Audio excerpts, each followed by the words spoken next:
সুপ্রিয় দর্শক সবাইকে স্বাগত জানাচ্ছি প্ল্যানেটারি হেলথ একাডেমিয়ার সুরক্ষায় প্রতিদিন অনুষ্ঠানে। আপনাদের সঙ্গে রয়েছি আমি ডাক্তার অমিতা হাসান। আমরা জানি যে আসলে দাঁত আমাদের জন্য কতখানি গুরুত্বপূর্ণ, কারণ যতক্ষণ দাঁত থাকে ততক্ষণ কিন্তু আমরা এর গুরুত্ব বুঝতে পারি না। যতক্ষণ সে অন্ততপক্ষে আমরা যদি দাঁতের ব্যথা অনুভব না করি তাহলে কিন্তু আমরা কখনোই ডেন্টিস্টের কাছে যেতে চাই না।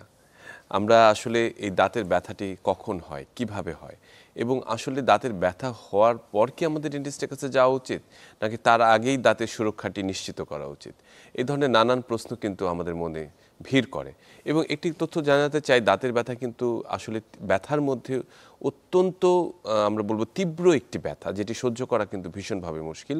এবং এই দাঁতের ব্যথাটি যাতে না হয় তাহলে তার জন্য করণীয় কী রয়েছে, এবং দাঁতের ব্যথা হলে আসলে কি কি উপায়ে সেটি নিরাময় করা যায়, সবগুলো প্রশ্নের উত্তর নিয়ে আমরা আজকে আলোচনায় আসবো। আমাদের সঙ্গে আলোচনায় যুক্ত হচ্ছেন doctor Nasir Mohammad Kamrul Hasan, oral and dental surgeon, senior lecturer, pioneer dental college.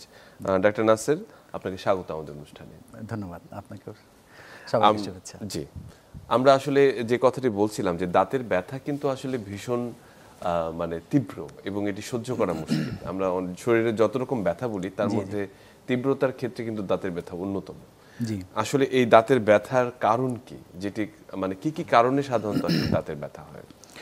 দাঁতের ব্যথার কারণ বিভিন্ন রকম, শুধু স্পেসিফিক একটা বা দুটো রিজন থেকে না। যদি আমরা দেখি যে একেবারে খুব কমন কিছু কারণ, যেমন বেশিরভাগ দাঁতের ব্যথার যে কারণটা হয় সেটা হচ্ছে যে দাঁতে ক্যাভিটি বা ক্যারিজ হয়ে, আমরা যেটা বলি ডেন্টাল ক্যারিজ, বা ওখান থেকে ক্যাভিটেশন হয়, বাংলায় অনেকে গ্রামে গঞ্জে বলে পোকা খাওয়া। আচ্ছা। তো এরকম গর্ত থেকে ইউজুয়ালি যেটা হয় যে দাঁতের বিভিন্ন লেয়ার ক্ষয় হয়ে যায়। কিছু লেয়ার আছে এনামেল, ডেন্টিন, তারপরে নিচে আছে পাল্প টিস্যু।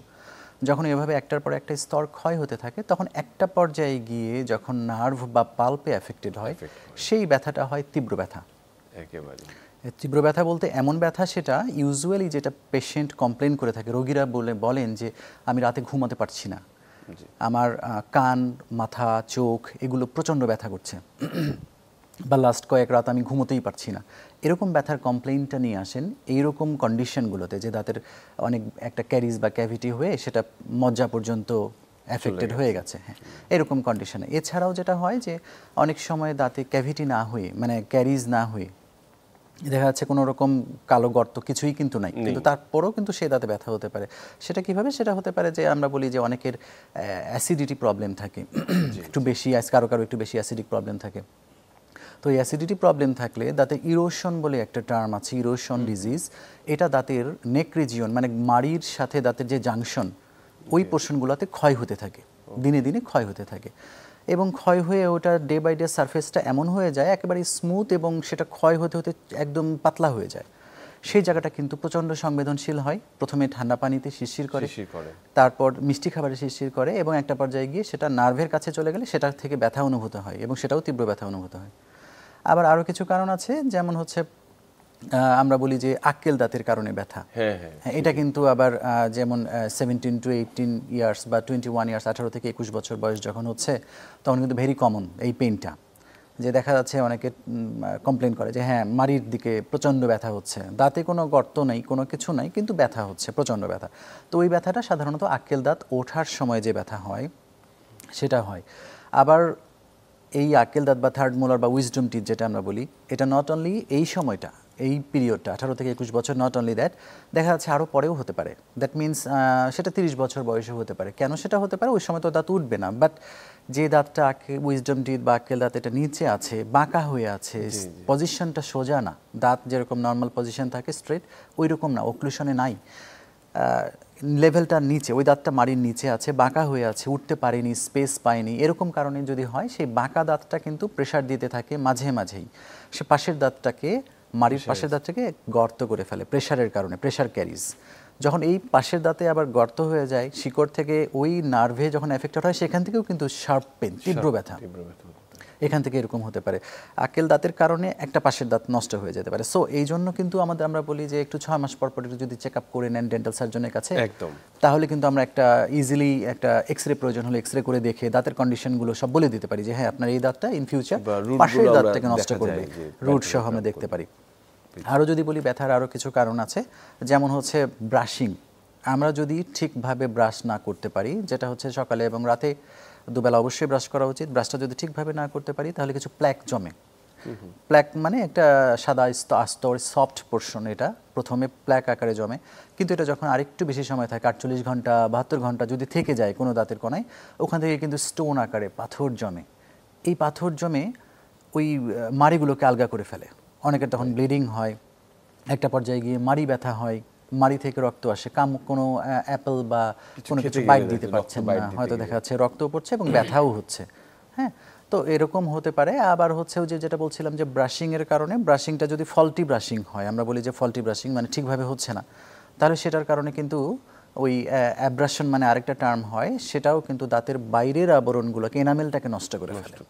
তখন হয়তো বা শিরশির আকারেই শুরু হয় এবং পরবর্তীতে এটাও সেটা ব্যথা আকারে পরিণত হয়। একেবারে আরেকটি বিষয় রয়েছে, যেমন কারো যদি দাঁত মানে ভেঙে যেয়ে থাকে, দেখা যাচ্ছে যে ওই জায়গার মধ্যে খাবার ঢুকে ঢুকে একটা পর্যায়ে কিন্তু এটা ইনফেকশন একটা পর্যায়ে গিয়ে ইনফেকশন করে। হ্যাঁ, এরকমও দেখেছি। হ্যাঁ, এরকমও হয় এবং অনেকের যেটা হচ্ছে যে ওই অ্যাক্সিডেন্ট করে হয়তো দেখা যাচ্ছে রোড ট্রাফিক অ্যাক্সিডেন্ট হয়েছে, সেখানে হয়তো সামনের দিকের, বিশেষ করে কমন যেটা গ্রামে বা পেরিফেরিতে, সেটা হচ্ছে যে টিউবওয়েল চাপতে গিয়ে সামনের দুটো দাঁতে হচ্ছে আঘাত পায় বেশি এবং তখন ফ্র্যাকচার হয়, অনেক সময় ভেঙে যায়, আবার অনেক সময় ভাঙে না, কিন্তু এই যে আঘাত পেলো এটার একটা সিকোয়েন্স হয়, যেটা হচ্ছে 8 থেকে 10 বছর পরে ওই দাঁতটা আস্তে আস্তে লালচে হয়ে যায়, ডিসকালার হয়। ওকে, মানে ওই দাঁতের ভেতরে চেঞ্জ হয়ে নার্ভগুলোকে ডেড করে ফেলে।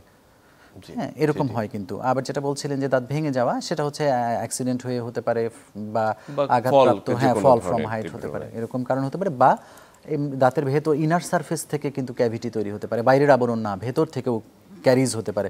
সেটা যদি হয় তাহলে বাইরের আবরণটা যখন ডিমের খোলসের মতো হয়, একটা পর্যায়ে গিয়ে হঠাৎ করে ক্র্যাক করে ভেঙে যায় এবং সেখানে ফুড অ্যাকুমুলেশন, খাবারগুলো আটকে থাকে। সেখানে কোনো আসলে রেফার্ড পেইন হতে পারে কিনা, অন্য জায়গা থেকে ব্যথাটি আসলে আসতে পারে। এক্স্যাক্টলি, রেফার্ড পেইনটা হচ্ছে very common in sense of pulpitis, আমরা বলি ইরিভার্সিবল পালপাইটিস, মানে যখন দাঁতের ভেতরে যে নার্ভ বা মজ্জা থাকে, পাল্প টিস্যু, মানে বেশ কয়েকটা স্তর পেরিয়ে ওইটাকে ইনফেক্টেড করতে হয়, তবেই সেই ব্যথাটা শুরু হয়।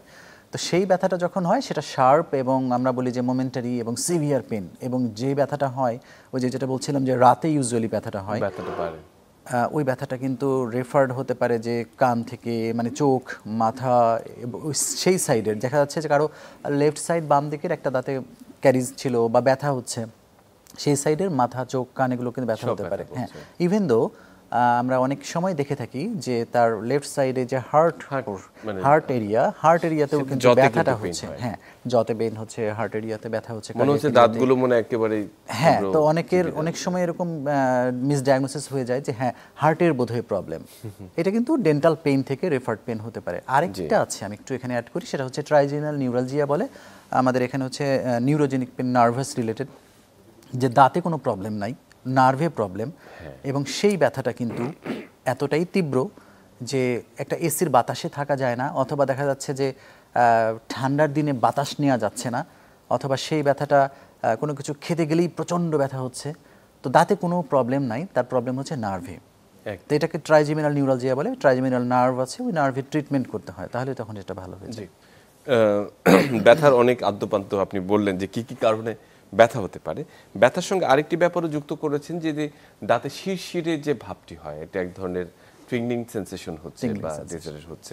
যেমন কেউ ঠান্ডা কিছু খেতে গেলে, বিশেষ করে আমরা, আপনারা ঠান্ডা বাতাস দিয়ে চেক করেন যে দাঁতের সেন্সিটিভিটিটা কতখানি, এবং অনেক আমরা অ্যাড দেখি যে দাঁতের এই সেন্সিটিভিটি দূর করার জন্য অনেক পেস্টের অ্যাড দেখি। এই শিরশিরের ব্যাপারটি কেন হয়? শিরশিরের ব্যাপারটার মেইন রিজন হচ্ছে যে ডিকে বা ক্ষয় হয়ে যায়। এটা যে কোনোভাবেই ক্ষয় হতে পারে। সেটা হচ্ছে ওই ব্রাশের কারণে, যেটা বলেছিলাম, আমরা বলি অ্যাট্রিশন, অ্যাব্রাশন, ইরোশন, এই তিনটা টার্ম। যেটা হচ্ছে যে প্রথম যে টার্মটা অ্যাট্রিশন, মানে দাঁতে দাঁত ঘষা অভ্যাস, অনেকে রাতে বেলা ঘুমানোর পরে দাঁতে দাঁত কাটা বা দাঁত ঘষা, কিরমির করা, তো এই অভ্যাসটা যাদের থাকে তাদের কিন্তু এটা ক্রনিক, রেগুলারই হচ্ছে, প্রতি রাতেই হচ্ছে। তো ওই যে কামড়টা যেটা পড়ছে ডে বাই ডে, তাতে যেটা হয় দাঁতের এজগুলো, সারফেসগুলো, মানে দাঁতের একদম, আমরা যদি বলি সামনের দাঁতেরগুলো এজ আর পেছনের দাঁতেরগুলো অক্লুসাল সারফেস, এই পোর্শনগুলো একদম মাথাগুলো ওগুলো ক্ষয় হতে থাকে ডে বাই ডে ক্ষয় হতে হতে একটা পর্যায়ে গিয়ে যখন ওই এনামেলটা পুরোপুরি নষ্ট হয়ে যায়, এনামেলের থিকনেস, বাইরের আবরণ যেটা এনামেল, এটা থাকে সাধারণত 0.5 to 1 মিলিমিটার। তো এই 1 মিলিমিটার যদি কোনোভাবেই ক্ষয় হয়ে যায়, তখন এই সেকেন্ড লেয়ার যেটা থাকে ডেন্টিন, এটা কিন্তু responsible for sensitivity. That means এই লেয়ারে চলে গেলেই সেটা শিরশির করবে, সেটা মিষ্টি খাবারে শিরশির করবে, ঠান্ডা পানিতে শিরশির করবে, অথবা টক জাতীয় খাবার শিরশির করবে।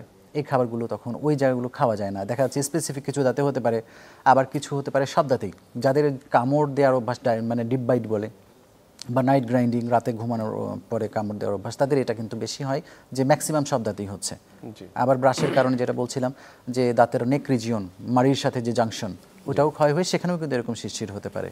আচ্ছা, একটি কথা উল্লেখ করেছেন যে ফল্টি ব্রাশিং বা ফল্টি টেকনিক, যেটা আমরা তো সবাই ব্রাশ করি, মানে ব্রাশ করার বিষয়টি কিন্তু আসলে এখন অনেকের কাছে পরিষ্কার নয় যে কখন করবে, কত মিনিট করবে, কী ধরনের পেস্ট ব্যবহার করবে। অনেকে বলছে যে লবণযুক্ত করতে ভালো হয়, অনেকে বলছেন যে ফ্লোরাইড যুক্ত করলে ভালো হয়। এই যে বিষয়গুলো কিন্তু একেবারেই মানে একটা ধোঁয়াশার মধ্যে রয়েছে। আর দ্বিতীয় বিষয়টি রয়েছে ফল্টি টেকনিকটা আসলে কি, মানে কোনভাবে ব্রাশ করলে দাঁতগুলো ক্ষতিগ্রস্ত হয়? আমরা ফল্টি টেকনিক বারবারই বলি এই কারণে যে আমরা maximum most of the people, সেটা হতে পারে যে একেবারে খুব নলেজেবল পার্সনও হতে পারে, আমরা বেশিরভাগই ভুলভাবে ব্রাশটা করে থাকি। তো ভুলভাবে ব্রাশ মানে হচ্ছে কেউ একদম হরিজন্টালি এরকম করে ব্রাশ করছে, দুই দাঁত একটু বাইট করে, আবার দেখা যাচ্ছে কেউ আপার লোয়ারে একসাথে করছে, এগুলো সবই ভুল। আচ্ছা, তো আলাদা আলাদা জতে করা উচিত। যেমন আমি যদি আপার জতে করি, তাহলে এসিক আপার জটা দাঁতটা একটু হা করে, দেন আপার জট যে ব্রাশটা আমরা বলি 45 ডিগ্রি অ্যাঙ্গেল করে নিতে, অ্যাঙ্গেলে রাখা। ব্রাশের যে ব্রিসেলটা, মাথাটা, ওটা একটু 45 ডিগ্রি অ্যাঙ্গেল করে নিতে হবে। তো 45 ডিগ্রি অ্যাঙ্গেল অ্যাকচুয়ালি হবে না, জাস্ট কিছুটা একটু বাঁকা করে নিয়ে দাঁতের যে সারফেস, দাঁতের গা, ওখান থেকে আমরা জাস্ট মোশন আপার থেকে লোয়ারের দিকে সিঙ্গেল মোশনে নিচের দিকে টেনে আনবো ব্রাশটা, উপরের জ্বর ক্ষেত্রে সামনে পেছনে সব দিকেই সেম ওয়েতে, এবং নিচের জ্বর ক্ষেত্রে নিচ থেকে এবং সেম এরকম 45 ডিগ্রি অ্যাঙ্গেল করে নিয়ে নিচ থেকে উপরের দিকে আমরা সিঙ্গেল মোশনে এটাকে স্ট্রোক করে সামনের দিকে এবং পেছনের দিকে, সামনের দিকে এবং পেছনের দিকে, ভেতরের দিকে, সব দিকেই সেম। লাস্টে নিচে মাড়ির পেছনের যে পোর্শনগুলো আছে, পেছনের মাড়ির যে দাঁতগুলো আছে, ইউজুয়ালি যে ওই মাড়ির দাঁতগুলো হয় একটু খাঁচকাটা, একটু আমরা বলি যে গ্রুভ থাকে, ওখানে কিন্তু অনেক সময় খাবার আটকে থাকে।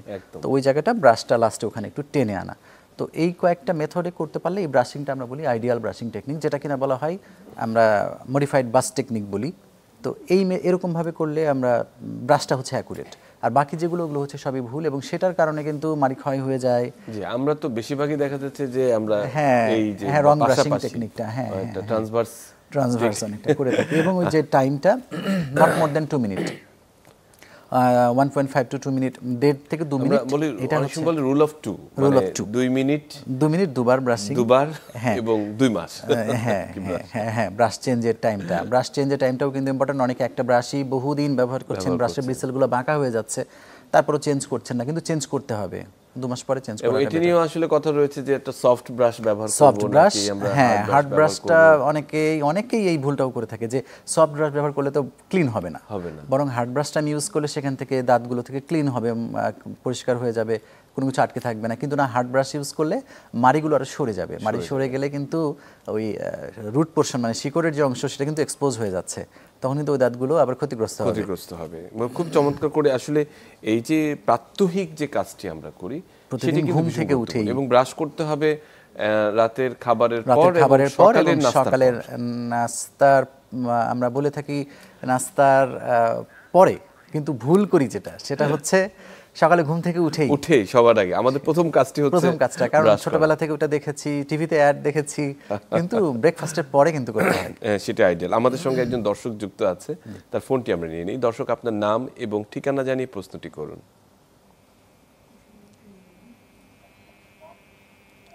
শুনতে পাচ্ছেন? আসসালামু আলাইকুম, আমার নাম মাসুদ, আমি কিশোরগঞ্জ জেলার ভৈরব থেকে বলছি। জি, আমার দাঁতের মাড়ির ভৈরব,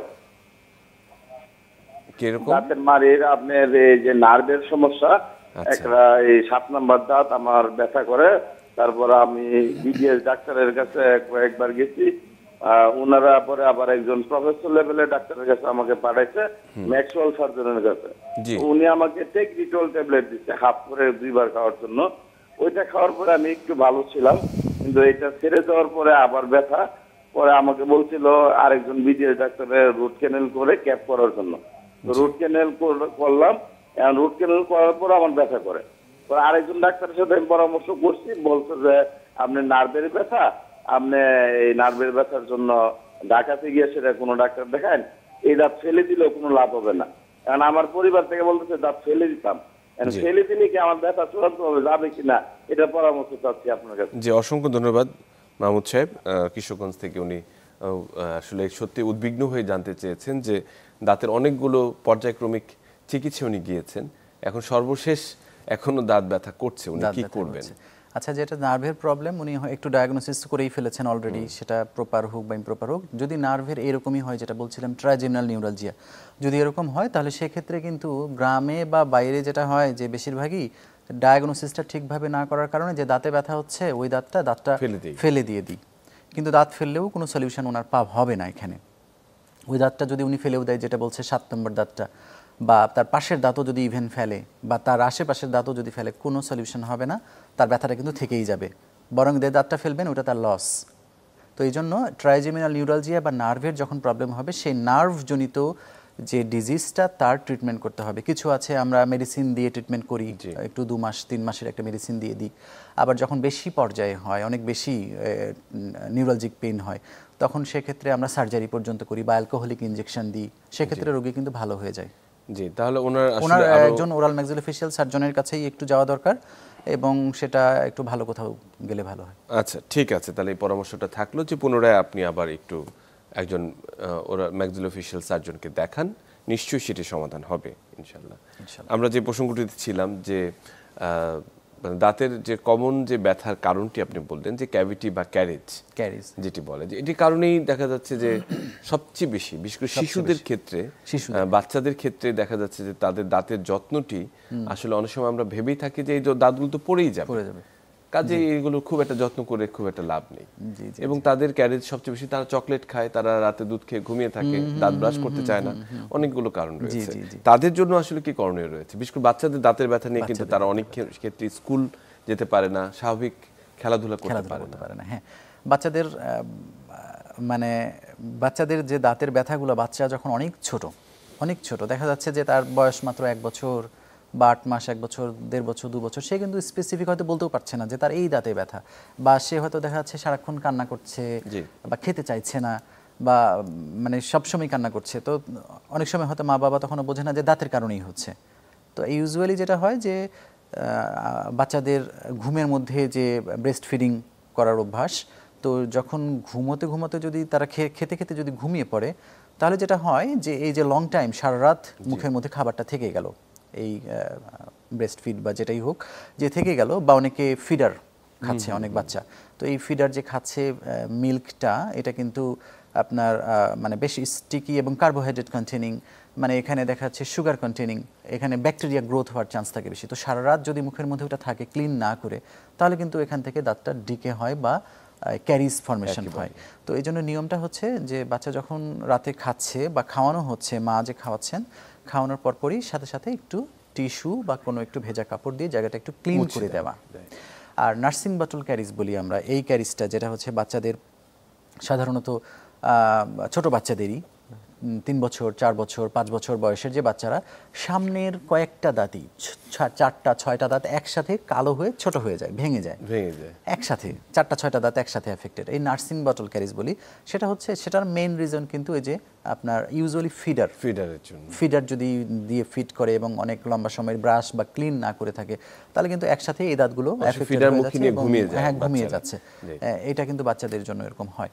আর একটা হচ্ছে যে বাচ্চাদের এই দাঁতগুলো ডেসিডুয়াস টিথ বা দুধ দাঁত, এগুলোর খুব সংবেদনশীল, এনামেল থিকনেসটাও খুব কম, এই জন্য তাড়াতাড়ি কিন্তু ডেন্টাল ক্যারিজ খুব প্রোন টু ডেন্টাল ক্যারিজ আমরা বলি। তো ডেন্টাল ক্যারিজটা হয়, বা ডেন্টাল ক্যারিজ হয়েই কিন্তু ক্যাভিটিটা হয়।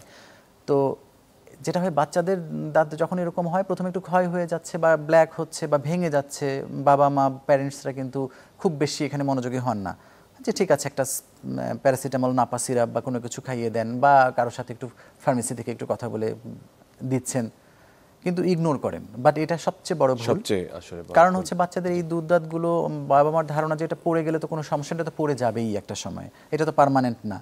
বাট এটা যদি বয়সের আগেই পড়ে যায়, যেই বয়সে পড়ার কথা সেই বয়সের আগেই পড়ে যায় বা লেটে যদি পড়ে, তাহলে কিন্তু যে পার্মানেন্ট দাঁতটা আসার কথা সেটা কিন্তু আঁকা বাঁকা হয়ে উঠবে। একেবারে যথার্থ বলেছেন। আমরা এই বিষয়টা নিয়ে আরো আলোচনা আসতেছি, তবে তার আগে একটা ছোট্ট বিরতি নেব। সুপ্রিয় দর্শক, আমরা আজকে কথা বলছিলাম দাঁতের ব্যথার কারণ ও প্রতিকার নিয়ে, সঙ্গেই থাকুন, ফিরে আসছি একটু পরেই। সুপ্রিয় দর্শক, সবাইকে আরেকবার স্বাগত জানাচ্ছি সুরক্ষায় প্রতিদিন অনুষ্ঠানে। আপনাদের সঙ্গে রয়েছে আমি ডাক্তার অমিতা হাসান। আজকে কথা বলছি ভীষণ গুরুত্বপূর্ণ দাঁতের ব্যথার কারণ ও প্রতিকার নিয়ে। দাঁতের ব্যথায় ভোগেননি এমন লোকের সংখ্যা কিন্তু একেবারেই কম, এবং সেই দাঁতের ব্যথার আসলে প্রতিকারটি কি, সে বিষয়ে কথা বলার জন্য সঙ্গে আছেন ডাক্তার নাসির মোহাম্মদ কামরুল হাসান। যে প্রসঙ্গটিতে কথা বলছিলাম বাচ্চাদের দাঁত নিয়ে, বিশেষ করে তাদের ক্যারেজ নিয়ে, পরবর্তী ব্যথা নিয়ে, সেক্ষেত্রে আমরা যদি পরবর্তীতে বিশেষ করে কনজারভেটিভ ডেন্টিস্ট্রির মূল জায়গাটি হচ্ছে দাঁতটিকে রক্ষা করা, এবং সেটি রক্ষা আমরা ইউজুয়ালি আমরা দেখি সাধারণত হয়তো বা ফিলিং যেটাকে আমরা বলি, জি জি জি, এবং রুট ক্যানেল, এই দুটি একটি খুব গুরুত্বপূর্ণ জায়গা যে কমনলি সবসময় আপনারা করে থাকেন। এই ফিলিং এর বিষয়টি যদি আপনারা একটু বলতে, যেটা এটা আসলে দাঁতকে কতখানি সুরক্ষা দিতে পারে। আচ্ছা, কনজারভেটিভ ডেন্টিস্ট্রি বলতে আমরা যেটা হচ্ছে যে দাঁতের এই যে ক্যারিজ হচ্ছে, ডেন্টাল ক্যারিজ হচ্ছে বা ক্ষয় হচ্ছে বা পোকা খাওয়া যেটাই বলেন, কালো গর্ত হয়ে যাচ্ছে বা কোনোভাবেই হোক সেটা ক্যাভিটি হয়েছে, এই ক্যাভিটিটা যদি দাঁতের এনামেল এবং ডেন্টিন এই দুটো লেয়ার পর্যন্ত ইনভলভ থাকে, দ্যাট ইজ প্রথমে বাইরের আবরণ এনামেল, তারপরের আবরণটাই ডেন্টিন, এবং তারপরের আবরণ গিয়ে সেটা সফট পোর্শন নার্ভ। তো নার্ভের উপর পর্যন্ত যদি ডেন্টিন পর্যন্ত এই গর্তটা থাকে বা ক্যারিজটা এফেক্টেড থাকে বা ভেতরের যে লেয়ারগুলো এগুলো যদি এফেক্টেড থাকে, তাহলে সেক্ষেত্রে কিন্তু ফিলিং বা আমরা বলি রেস্টোরেশন, ফিলিং করে কিন্তু খুব সহজেই এটা রিমেডি করা পসিবল, ভালো। একদম। সেক্ষেত্রে অনেকের যেটা কমপ্লেন থাকে, প্রথমে কমপ্লেন থাকে যে খাবার আটকে যায়, হ্যাঁ, বা দাঁতের কোনো একটা পোর্শনে খাদ্যকণা ঢুকে যাচ্ছে, ওটা বারবার ক্লিন করতে হচ্ছে, হয়তো তখনও শিরশির হচ্ছে না। আর একটু ডিপ বা ডিকে হলে তখন দেখা যাচ্ছে তার একটু পরে শিরশিরটা ডেভেলপ করে, তখন হয়তো দেখা যাচ্ছে যে হ্যাঁ নর্মাল খাবার খাওয়া যাচ্ছে না বা ঠান্ডা খাবার খাওয়া যাচ্ছে না, তার মানে আরেকটু বেশি ডিকে হয়েছে। তো এরকম পর্যায়ে কিন্তু এটা ফিলিং করে দিলেই সলিউশন হয়ে যায়, এবং সে দাঁতটা স্বাভাবিক দাঁতের মতোই আচরণ করে, এবং ভবিষ্যতে মানে বাকি যে দাঁতগুলো আছে সে দাঁতের মতোই কিন্তু সব খাবার দাবার খাওয়া যায়, ব্যবহার করা যায়। আর যদি এর চেয়ে বেশি আরও ক্ষতিগ্রস্ত হয়, মানে গর্তটা আরেকটু বেড়ে যায় এবং যখন নার্ভের খুব কাছাকাছি আসে, তখন কিন্তু খাবারটা খাওয়ার পরে এমন অনেক সময় হয় যে ইলেকট্রিক শকের মতো হঠাৎ করে একটু ব্যথা হয় কোনো একটা সময়, তো তখনও কিন্তু খাবারটা আবার ক্লিন করে ফেললে ব্যথাটা চলে যায়। তো এরকম পর্যায়ে রোগীর আর কোনোভাবেই দেরি করা কিন্তু ঠিক হয় না, উচিত না। তো তখনই যদি একজন ডেন্টিস্টের কাছে যান, তখন সাথে সাথে ডক্টর ওটা দেখে, আমরা দেখি যে যখন একেবারে নার্ভের খুব ক্লোজ থাকে বাট নার্ভ এক্সপোজ না, ওপেন না, তখন ওখানে একটা প্রোটেক্টিভ লেয়ার দিয়ে তার উপরে আমরা ফিলিং করে দিই, তখন কিন্তু এই দাঁতটা সেভ হয়ে যায়। আর যদি আরেকটু দেরি হয়ে যায়, আর কিছুদিন দেরি হয়, বা ইগনোরেন্স যে ঠিক আছে মেডিসিন খেলাম, ব্যথা চলে গেল, শিরশির হচ্ছে না, পরে আমি আবার যখন ব্যথা হবে তখন যাব, তখন যদি যান তখন দেখা যায় যে ততক্ষণ পর্যন্ত সে নার্ভটা এফেক্টেড হয়ে গেছে, দাঁতটা চাইলেও আর ফিলিং করা যায় না। অনেক পেশেন্টই তখন বলেন যে আচ্ছা দাঁতটা তো আমাকে আপাতত ফিলিং করে দেন, কিন্তু না, ফিলিং করলে তখন ওই দাঁতটা বরং আরো ব্যথাটা বেড়ে যাবে, ওখানে একটা নেগেটিভ প্রেশার তৈরি হবে, নার্ভের উপরেই ফিলিং দিলে তখন সাথে সাথে পেইন হয়। তো এই জন্য আমরা বলি যে না, ওই পর্যায়ে চলে গেলে যখন ভিতরের লেয়ারে মজ্জা পর্যন্ত চলে যাবে, এটা রুট ক্যানাল ট্রিটমেন্ট করতে হয়। আর যখন অনেক বেশি এরকম পেইন হচ্ছে যে দাঁতে গর্ত ছিল অনেক আগে, কিন্তু আমার অবহেলার কারণে হয়তো যাওয়া হয় নাই ডক্টরের কাছে, তো সেই দাঁতে যখন ব্যথা হয় তীব্র, তখন ম্যাক্সিমাম ক্ষেত্রেই আমরা চেক করলেই দেখতে পাই যে সেটা ওই ভেতরে নার্ভ পর্যন্ত চলে গেছে, বা অনেক সময় হিডেন ক্যারিজ বলি, যে দেখা যাচ্ছে যে উপর থেকে কোনো ক্যাভিটি নাই, কিন্তু আমরা চেক করি, এয়ার দিয়ে চেক করি বা আমরা এক্সরে করে চেক করতে পারি যে হ্যাঁ ভেতরের দিকে ক্যাভিটি আছে। এই ক্যারিজ বা ক্যাভিটিটা যদি ভেতরে দিয়ে দুই দাঁতের মধ্যে দিয়ে অনেক সময় হয়, মাঝখান থেকে হয়, অনেকের ওই যে খাবার আটকে যায় দুই দাঁতের মাঝখানে, তো যেই জায়গাগুলো খাবার আটকে থাকে সেই জায়গায় কিন্তু দুই দাঁতের মাঝ থেকে ক্যারিজটা হওয়ার চান্স বেশি থাকে। তো এই জন্য যেটা হ্যাঁ আপনার ব্রাশিংয়ের সাথে ফ্লসিংটাও ইম্পর্টেন্ট, ডেন্টাল ফ্লস। তো ফ্লস করলে যেটা হচ্ছে যে খাবার যদি আটকে থাকে দুই দাঁতের মাঝখানে, তাহলে কিন্তু এখান থেকে খাবারটা ক্লিন হয়ে গেলে ক্যারিজটা হবে না। তো যখন নার্ভে চলে যায় তখন কিন্তু এই দাঁতকে রুট ক্যানাল চিকিৎসা করতে হয়, আর রুট ক্যানাল চিকিৎসা করে দাঁতটাকে ক্রাউন করে সেভ করা যায়, মানে দাঁতটা ফেলে দিতে হয় না। যখন অনেক বেশি একদম গর্ত বেশি খারাপ, অনেক দাঁতের স্ট্রাকচার নাই, বা ভেঙে একদম শুধুমাত্র শিকড়ও আছে সেই দাঁতকেও আমরা কিন্তু রুট ক্যানাল করে ক্যাপ বসিয়ে এটাকে আমরা রাখতে পারি। হ্যাঁ, তো রুট ক্যানাল টেকনোলজিটা হচ্ছে যে আপনার আমরা সিঙ্গেল সিটিংয়ে অনেক সময় করে থাকি, অনেক সময় মাল্টিপল সিটিংয়ে করে থাকি। এটা কিছু কন্ডিশনের উপর নির্ভর করে। এবং নার্ভটাকে মানে আপনারা নার্ভটাকে মেইনলি ইনফেক্টেড যে নার্ভ টিস্যু আছে, ইনফেক্টেড নার্ভ টিস্যুটা আমরা পুরো টোটালটাকে রিমুভ করে এখানে একেবারে ওয়ার্কিং লেন্থ বলি, একেবারে ফুল লেন্থ পর্যন্ত আমাদের মেজার করতে হয়।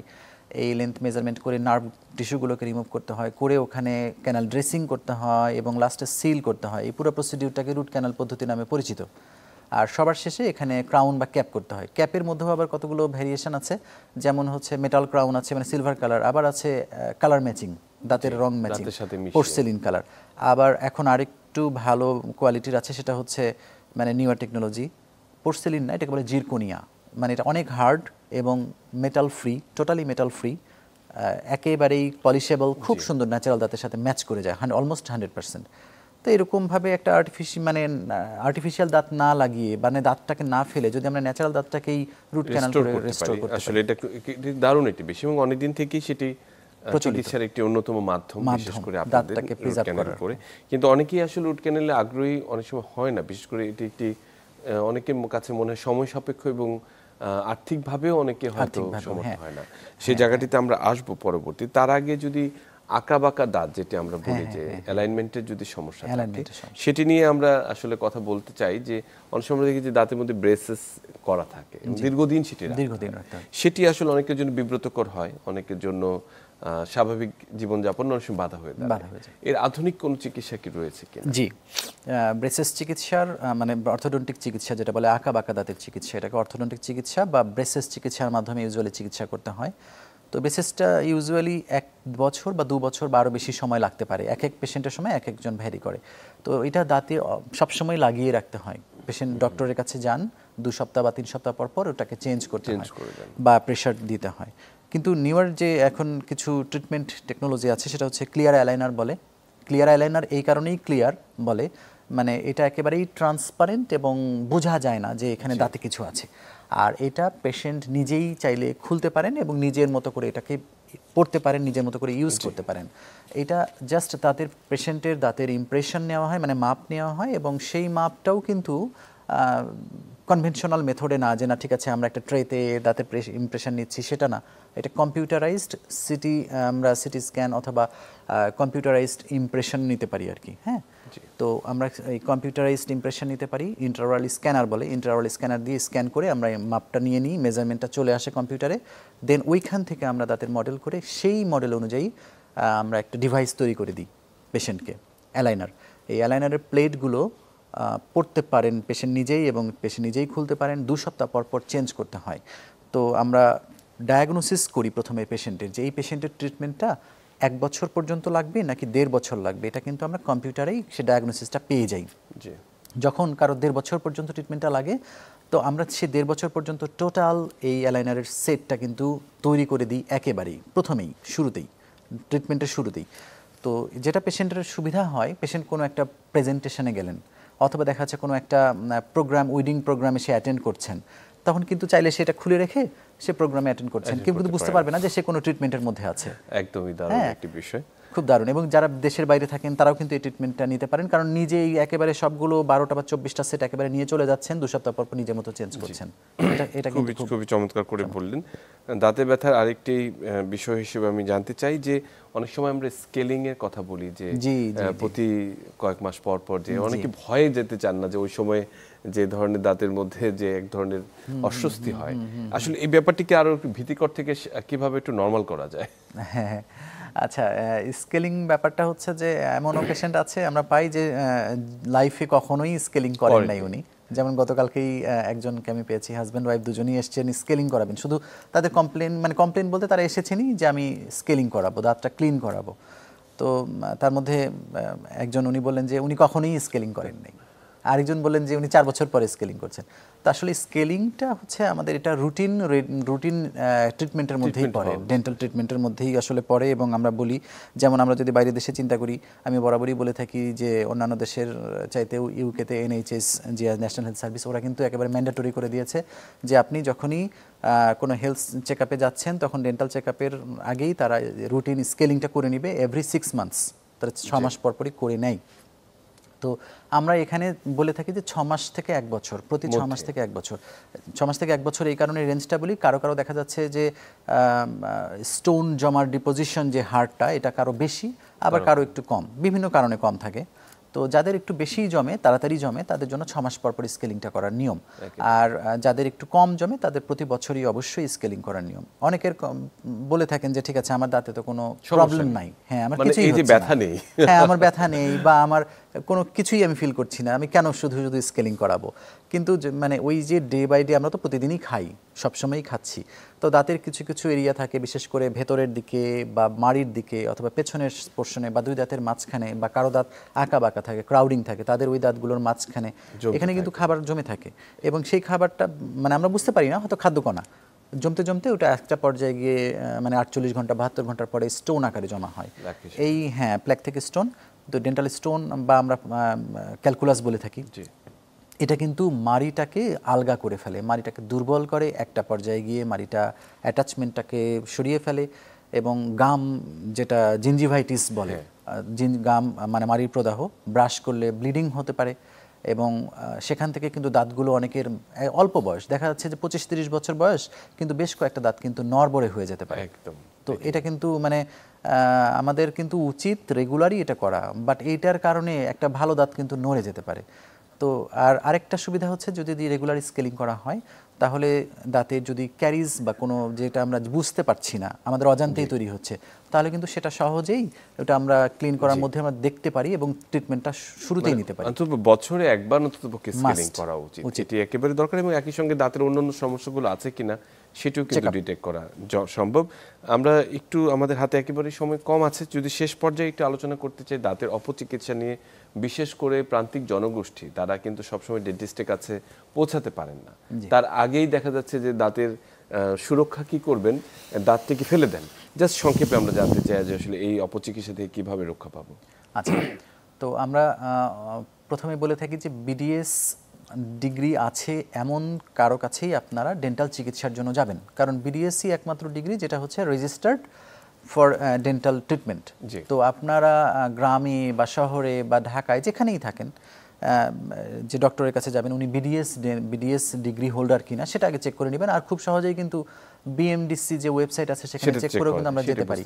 তো যদি BDS ডিগ্রি না থাকে এরকম কারো কাছে গেলে আমরা চিকিৎসার ক্ষেত্রে অপচিকিৎসা পাওয়ার সম্ভাবনাটাই বেশি। তো এই জন্য অবশ্যই আমাদের উচিত হবে, মানে অবশ্যই উচিত হবে একজন BDS রেজিস্টার্ড ডেন্টিস্টের কাছে যাওয়া। যে অপচিকিৎসাটি হন, দাঁত ব্যথা হলেই দাঁতটিকে ফেলে দেয়া, সেটি থেকে হ্যাঁ যে অপচিকিৎসাটা, হ্যাঁ মানে দাঁত ব্যথা হলেই সহজে দাঁত ফেলে দিচ্ছেন, বা দেখা যাচ্ছে একটা ফিলিং করলে ভালো হতে পারে, যেটা আমি বলেছিলাম ফিলিং করলে কিন্তু একদিনেই চিকিৎসা হচ্ছে, অল্প খরচে হচ্ছে, সেটা হয়তো বলছেন যে রুট ক্যানাল করতে হবে, ক্যাপ করতে হবে, এটা কিন্তু একজন ডেন্টিস্টের কাছে গেলে আপনি বেঁচে যাবেন। জি, অসংখ্য ধন্যবাদ ডাক্তার নাসির মোহাম্মদ কামরুল হাসান, আপনি অত্যন্ত গুরুত্বপূর্ণ কিছু তথ্য দিয়েছেন, বিশেষ করে দাঁতের যত্নে এবং দাঁতের ব্যথায় আসলে আমাদের কি করণীয় রয়েছে। নিশ্চয়ই পরবর্তীতে আপনার সাথে আবার কথা হবে। ধন্যবাদ। সুপ্রিয় দর্শক, আমরা আজকে ভীষণ গুরুত্বপূর্ণ একটি বিষয়, যেটি সহ্য করা যায় না, দাঁতের ব্যথা, সেটি থেকে আসলে বাঁচার উপায়, বিশেষ করে দাঁতটিকে রক্ষা করার যে উপায়টি রয়েছে সে বিষয়ে কথা বলেছি। আমাদের ব্রাশিং টেকনিক, যেটি সঠিক টেকনিক, সেটি নিয়ে কথা বলেছি। এবং আমাদের অন্ততপক্ষে বছরে একবার আমাদের দাঁতের এই চেক আপটি হওয়া উচিত, দাঁতের যে স্কেলিং অথবা দাঁতের যদি সমস্যা থাকে সেটিকে নির্ণয় করা উচিত। তাহলে আমাদের দাঁত সুস্থ থাকবে, আমাদের মাড়ি সুস্থ থাকবে, আমরা আমাদের সুস্থ স্বাভাবিক জীবনযাপন করতে পারবো। সবাই ভালো থাকবেন, সুস্থ থাকবেন।